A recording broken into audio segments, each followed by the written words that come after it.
get out of your house and go on a perilous adventure. This is how I feel when I play the original Donkey Kong Country, released back in 1994.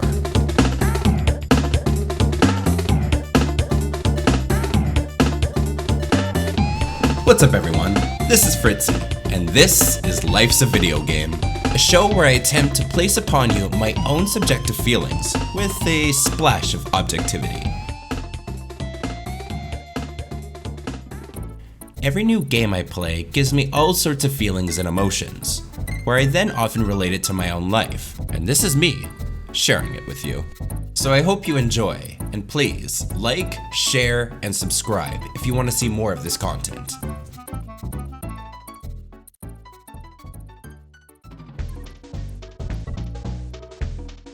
Let's take a look at the opening. We see this old monkey playing some old archaic form of music. Next thing we see is this big ripped ape hop on the old monkey's head and blast a boombox. How 90s. Right after, you see the old monkey throw a TNT barrel at the younger ape. Immediately, without knowing who any of these characters are, we get the sense that they're both cocky jerks who want to hold the spotlight. Sweet. So we load up the game and we see that we're playing as the ripped ape, and some younger looking one too. The ripped ape, Donkey Kong, the star of the show, and the younger looking one, Diddy Kong. Also, the older looking ape's name is Cranky Kong. Quite fitting, I'd say. Cool, so we start at level 1, Jungle Hijinks. We bust out of this treehouse looking thing and off we go. Well, stop for a second. Let's take a look. We jump back into Donkey Kong's place. It's a nice house. Looks like he might have a girlfriend if we look off to the right. There's a tire that you can hop on. That's fun. Oh, that balloon just gave us an extra life. Dope. Wish balloons gave me extra lives. One thing I personally noticed is that there sure is a whole lot of bananas lying around. I think this guy must be a big fan. Okay. Let's just quickly check out this other little spot. Holy dang, it's the Kong's Banana Horde and it's all gone. Me thinks bananas are a big deal. Kinda like Scrooge McDuck's money vault. And that's about all the story you're gonna get in this game. I mean, you can take a look at the instruction manual and you'll get a little bit of extra story, like how Cranky Kong was actually the original Donkey Kong from the original Donkey Kong game. You also learn that these reptiles called Kremlings stole all the bananas from you, and you gotta get them back. But that's about it in terms of overall narrative. You see, back in good old 1994, when this guy was just 6 years old, and yes, I played video games at 6. Get over it. Game cartridges were quite limited in how much memory they could hold. That meant you couldn't have nice big cutscenes with Donkey Kong munching on bananas, and then they get stolen and he goes, "I'll never forgive you." I don't know why there's Arnold in there, but, well, pounding his chest. Well, he actually does pound his chest if you just sit there for too long and you don't move your character, but I'm sure you get what I mean. Yes, you could look at the instruction manual for some backstory. Older games would tend to do this back in the good old 90s. But other than that, you had to rely on gameplay, music, art design, and the actual gamer itself to understand and feel the emotions of what the developers were trying to say. And yes, the developers were absolutely trying to invoke an emotional response from you. Let's just check out this song that's played in this level called DK Island Swing.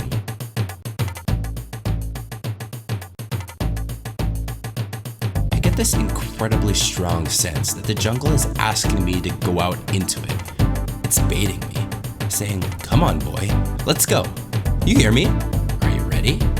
Slowly, the song starts giving a sense of maybe there's danger ahead. But keep going. Now we're in the thick of it. It's like we're in the jungle obstacle course. The name of this level gives it away too. If you remember, the name's Jungle Hijinks.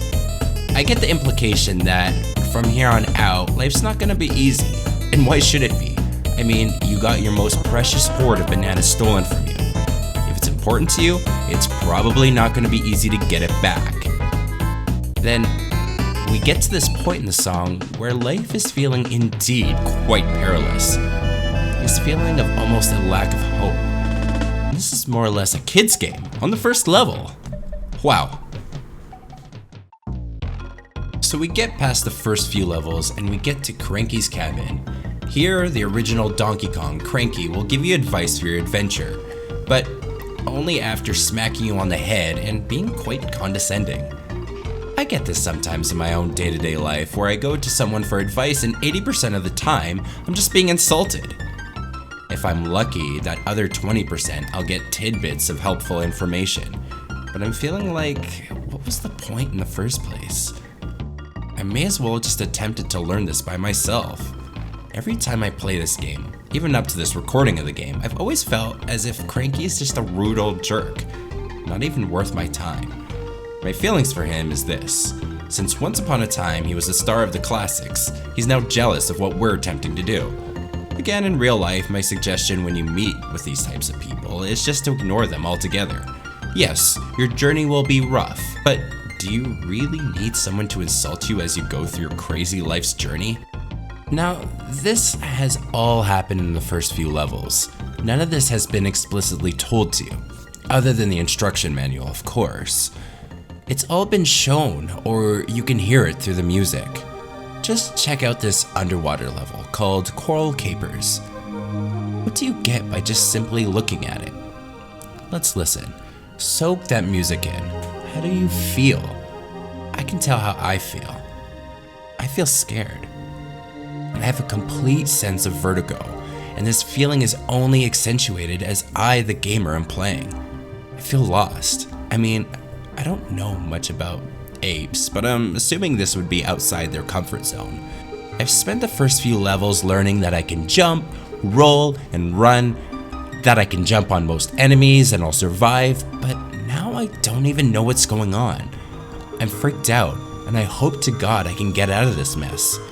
This happens in my own life where I feel that call to adventure, and my goodness, 10 minutes after I've stepped out into the world, I'm lost, worried. Will I even survive? Later in the track, the song almost seems to sympathize with my situation. I feel as if it's patting me on the back saying, I know this is rough, but just push through. I think of being that 6-year-old kid, but frightened now, crying in a corner, and one of my parents comes by and hugs me and pushes me along. Come to think of it, I feel this way often as a 30-year-old adult. Minus the parent hugs, of course. More subdued, if you will. This is one of the reasons this game is so special. It's actually trying to say something to us as gamers. Get out of your house and go on a perilous adventure. It'll be scary, but you can make it. And if you don't agree with me, you can get out. Actually, that way. This way is my balcony. That's not very safe. So you go through all the different areas and you end up getting a couple of friends along the way to help you out. Candy, who saves your game and also blows kiss hearts. See, I knew Donkey Kong had a girlfriend. You also get help from this funky dude named, well, Funky. And boy is he funky or what. Dude, I love the 90s. Here's to nostalgia. You also get some other animal buddies who act as like a power-up of sorts as you trek along. It's one of those things that even though your journey might be hard, though you'll have some crap people to deal with, there are always a select few who are rooting you on and truly want to help you out.